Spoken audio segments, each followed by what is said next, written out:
Okay, lesson learned. Skip the previews. Kind of ate into my time a little bit, so I'm running a little short here. So this is going to be kind of a brief review. The first movie I watched was Outpost. I had started watching this a while back, and I never got around to finish watching it. And now I purchased it, and finally got around to watching it. It's my first one for my 12/24. It's basically about a group of mercenaries that are hired to go scout out a bunker in war-torn Eastern Europe. When they get there, they discover that it was a Nazi bunker, and it is where the Nazis carried out experiments on their own soldiers to make a super soldier, an unstoppable soldier. They get into things about theories and planes of reality where people exist. They started making it sound like they were ghosts, but they're very physical. You can shoot them, blow their brains out.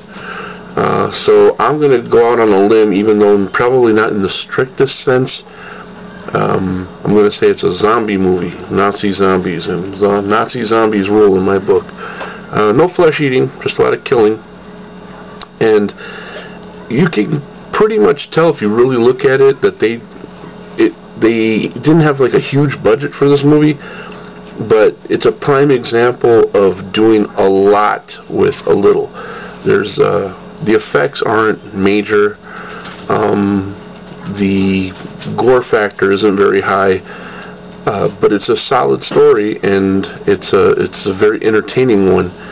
I'm glad I watched it. I really am, and I recommend it to anybody who's into any of the above military movies, Nazi zombies, zombie movies, maybe a little touch of the supernatural. I'm not sure, but I wouldn't call it a ghost story, even though they do mention ghosts in there for some reason. In looking in the bunker, they find a pile of bodies in one of the rooms, and one of those bodies is still alive. And that was kind of like knew what you're getting into at that point. There are some scenes that were really well shot. I thought they were really well shot. The guy that they find, they put him in a chair. He looks catatonic.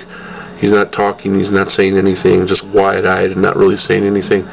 And at one point, this guy drops something on the floor or something to that effect, and he looks under the table, and when he looks under the table, he sees the guy's feet, the guy that's sitting in the chair, and he's surrounded by muddy boots. He's got like 3 or 4 soldiers standing around him, but when he looks up again, he's all by himself. I thought that was a really cool scene, a very effective scene. So, on a 5-point scale, I'd give this one a solid 3.5. I'd recommend it to anybody who's out there looking for something a little different. Check it out if you haven't seen it yet. I'm on to my next movie. I'll be back in approximately 2 hours. Thanks for checking this out.